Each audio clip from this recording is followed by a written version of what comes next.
पोपटी का सीजन आया आया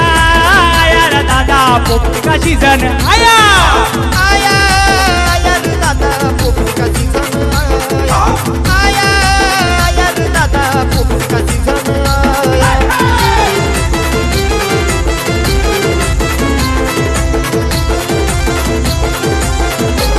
ये पोपटी लगाने का तरीका न्यारा माल सारा भर के मटका भरा माल सारा भर के मटका भरा रे माल सारा भर के मटका भरा ये पोपटी लगाने का तरीका न्यारा माल सारा भर के मटका भरा मटके में शेंगा बीच में अंडी दबा के चिकन टाका